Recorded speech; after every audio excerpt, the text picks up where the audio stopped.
This is wildlife biologist Eric Orff with my New Hampshire Fish and Wildlife YouTube channel. Well, today is a cold day, a cold December day.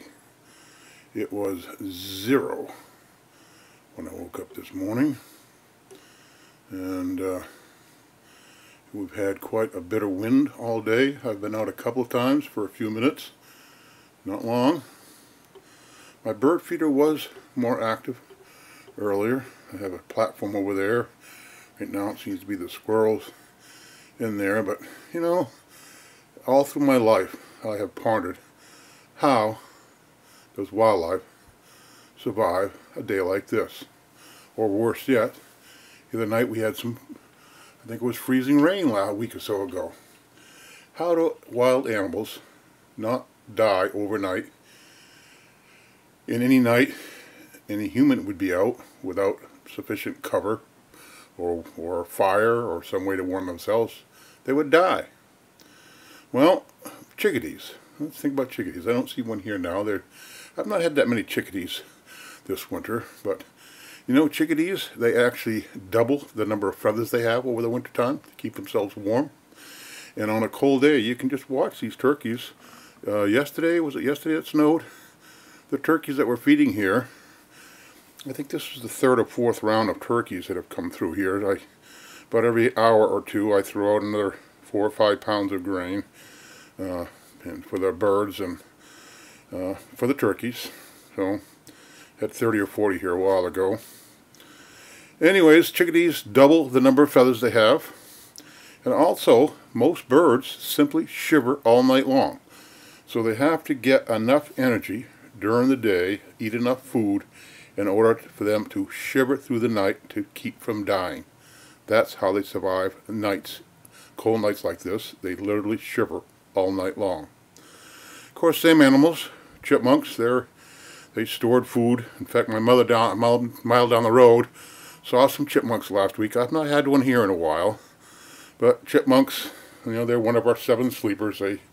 They pack a den full of food.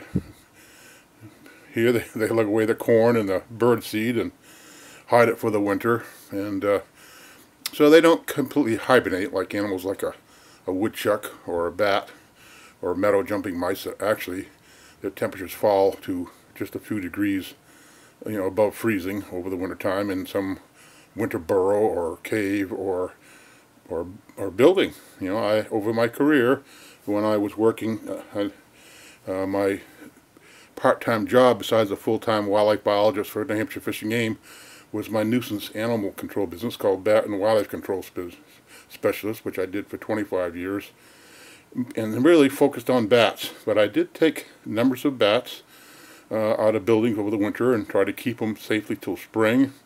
That's a story somewhere here I've already talked about. You know, bags full of bats I brought home. So yeah, big brown bats in particular I would find in the wintertime in buildings in Manchester and in Concord. So they slumber the winter in a building, and I found others, 1 or 2 at a time, in a few other buildings over the years. Not that many. So we have the animals that hibernate. We have the animals that simply sleep. Raccoons, skunks, chipmunks, they den up in some place that provides some shelter, and they sleep over the winter. Obviously, we have many animals that move south. Many of our bat species move south. Of course, many of the bird species. Well, we have 300, something like 300 nesting bird species in New Hampshire. Certainly the majority of them head south for the winter. Waterfowl head south or to the coast. That's another thing that goes on is loons head from our lakes that freeze and head to the coast. So many things. I even think I read that ladybugs have a tendency to migrate not only often to the coast where the climate's a little bit warmer. So, and you'll see numbers of crows and such along the coast in the wintertime too. There's my cat Tony keeping an eye on the turkeys for me this morning. He has gone to the door 3 times and simply shaking his head no, it's too cold to go out today. And I was wondering whether he was really looking up at the thermometer before he stepped to the door, because he has refused to go out today. Smarter Smart cat that he is. And turkeys, of course, have to be outside, but you can watch them fluff up their feathers. And the other day when it was snowing, the backs of the turkeys were covered with snow the other day. They're so well insulated. So, yeah, those feathers sure make a difference. And you wonder about ducks and geese that overwinter on Great Bay. A couple thousand. There they are sitting in ice cold water all winter long. You know, they have the ability to reduce the amount of blood flow to their legs so they don't shed a lot of heat. So they just give their legs and feet enough blood to keep them from freezing, but not so much that it would chill them down. So there are many ways that are New Hampshire wildlife. You know, I've been into a number of bear dens over my career. They're like the chipmunks. They're not. They sort of call them hibernators, and certainly their respiration and their heartbeat go way down. But they are alive and looking at you. If you stick a stick in the den, they will bite it. So they are active there, and they are supposedly a hibernator, but one that's on a very relatively high plane. Though they go 6 or 7 months without eating or drinking or defecating all winter long. So they have adapted to our cold winters by hibernating, holding up. And often just in a brush pile. It's not some cave that they go to winter after winter like most people think. It's a brush pile. It's a blowdown. Minimal amount of cover. I remember in the 80s going up to Lisbon. Someone, a rabbit hunter, had found a bear den, and we wanted to tag bears. So I went to the den in the wintertime. We tranquilized the female, and she had 3 cubs. And that night, the state of New Hampshire had freezing rain. So there was that female sitting in that den, which was just a brush pile. You could walk around the brush pile and see the whole bear. She was just barely covered by the brush pile. Barely. Anyways, she just didn't have much cover and was sitting on her rump, on her butt, kind of bent back with the 3 cubs laying in her chest. This was in February. That female did fine that winter, and the next spring I actually tagged all 3 cubs with radio collars as well and studied them for a year or so. So, you know, I've seen bears in dens. Met a jumping mouse in a duck box one time when I was checking in the wintertime, was hibernating and completely slumbering. So I have seen hibernating bats. I've been into caves in New Hampshire when we were censusing them in the 80s. One near Mount Kearsarge, the big one up in Gorham and Berlin area. So another one up towards Lisbon, somewhere up that way. So I've been into a number of caves in the wintertime. Some had a few hundred bats, but most of them didn't have huge colonies here in New Hampshire. And you can pick those bats up. They squeak a little bit, and they kind of sort of move, but not very well. And in a half an hour or so, some will begin to wake up and fly about the cave. So we try not to spend too much time in there to disturb them. We just want to count them. I've had as many as 15 blue jays here in the last couple of weeks. Numbers of juncos. Sometimes 20, although nothing here right now. A handful of cardinals, tufted titmice, and just a few chickadees this winter. I'm surprised we don't have more chickadees, but not very many this winter for some reason. Woodpeckers, you can see I got suet over there. You got pretty much, usually during the day, a steady troop of woodpeckers coming by, 3 or 4.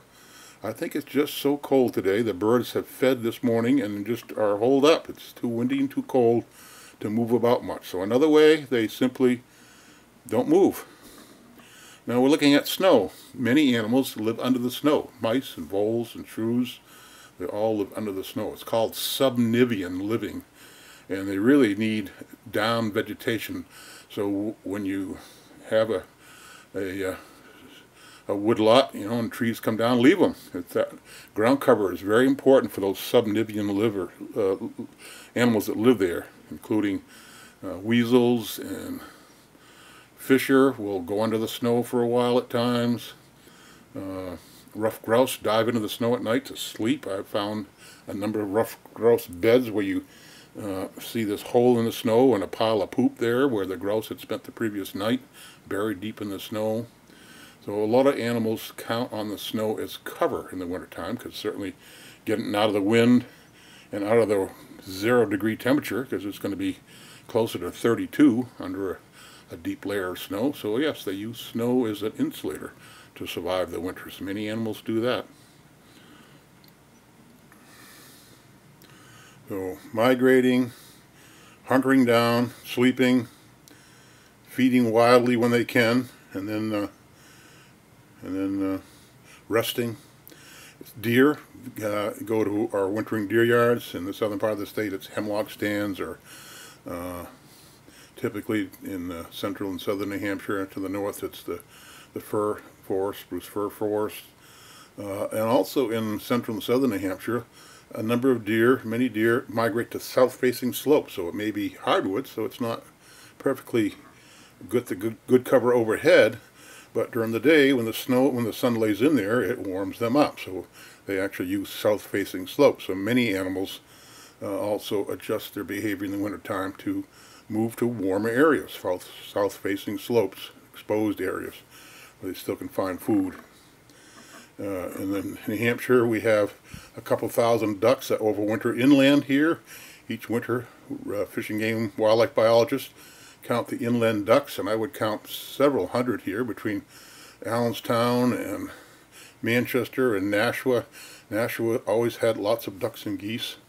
So overwintering at the office parks, where they have ponds that they sometimes keep open in the wintertime, and people stop by to feed them. So there's lots of activity with waterfowl in the winter, and so ducks and geese overwintering inland and on our coast. And of course, if you just drive along our coast, you can see dozens, if not hundreds, of ducks in loons, numbers of loons along our coast. So animals do figure ways to survive the winter here in New Hampshire.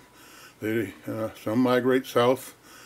The majority of mammals and insects stay right here. I mean, the insects have laid eggs in the soil that will hatch next spring. You know, crickets and grasshoppers, earthworms, they're all in eggs now that will hatch in the spring, survive the winter as eggs or pupa in the ground. So that's what our insects are doing. Or sometimes under some bark on a tree, where you find the woodpeckers pecking away at the trees, hoping to find one of those little group of eggs in one of these trees. So yeah, it's winter here in New Hampshire. It's December, just shy of the solstice, the winter solstice, coming up in a few days. So short days and long nights for these animals in New Hampshire, but somehow they survive. And these turkeys look to be pretty happy, nudging through the food that I put out for them and the birds here in Epsom. So turkeys, I wish you well. In fact, the other day we saw one hen, we call her crooked tail because she has an odd-looking tail. She was back here this winter and was here all of last winter, so we can recognize a few of the turkeys. They've been around a while. So yeah, my friends are back, and I'm happy to see them. I hope you're having a good day out there, and I'm glad I'm inside.